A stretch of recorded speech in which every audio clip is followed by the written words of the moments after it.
Should marriage be limited to one man and one woman? Why do governments promote marriage between one man and one woman? It's not just because two people love each other. No, it's for the perpetuation and stabilization of our society. This understanding of marriage is rooted in the biological facts of nature. But do we really have any compelling reason to maintain such a narrow definition? Or has the time come for the government to revise and expand our understanding of marriage to include same-sex couples? When it comes to the behavior of its citizens, a government has only three options. It can promote, permit, or prohibit their behavior. For example, the state promotes police work, permits most occupations, but prohibits drug dealing. Why? Because dealing drugs harms society, while police work greatly benefits society. In the same way, our government promotes natural marriage, permits most relationships, but prohibits incest and pedophilia. Why? Because incest and pedophilia harm our communities, while natural marriage benefits our communities. And here's how. Natural marriage creates children, it best raises children, it protects women, it civilizes men, it lowers crime, poverty and welfare, which in turn reduces government spending and deficits. In short, natural marriage perpetuates and stabilizes society.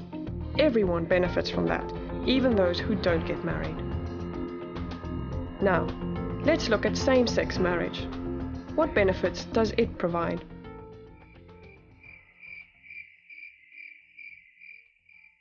Same-sex marriage offers no benefit for society as a whole. In fact, it hurts us. Promoting same-sex marriage changes the very purpose of the civil institution of marriage.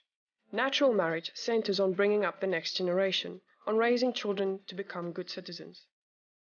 Same-sex marriage merely validates sex partners.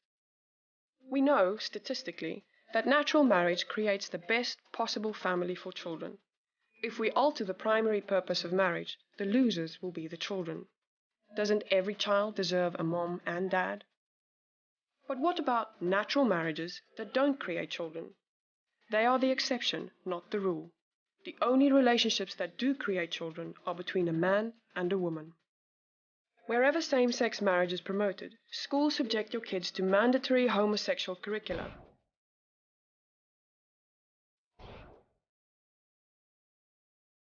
Your business and your taxes fund homosexual relationships.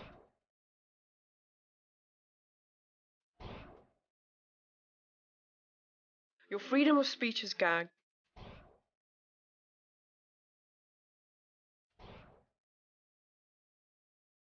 And your religious freedom is overruled.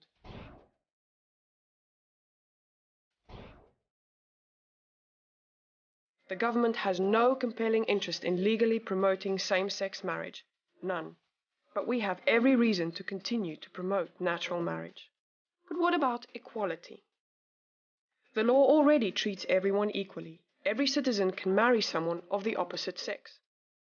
But is it fair to promote natural marriage but not promote same-sex marriage? Yes, the law treats all people the same, but it doesn't treat all behaviors the same. Same-sex marriage and natural marriage are different behaviors with different outcomes, so the law rightfully treats them differently. Isn't this discrimination against homosexuals? No, this discriminates against behaviors, not people. For example, are you being discriminated against when the government promotes police work, but you never become a police officer? No, not at all. We all benefit when police work is encouraged. In the same way, people who don't marry someone of the opposite sex are not discriminated against when our government promotes natural marriage. In fact, we all benefit when natural marriage is encouraged. But what about tolerance? Yes, same-sex marriage advocates need to be more tolerant. Homosexual relationships are already tolerated in the US. They can already commit themselves to each other until death do them part, without government endorsement. But only the union of one man and one woman should be promoted, because it alone is the foundation of a civilized society. That's not bigotry, that's biology.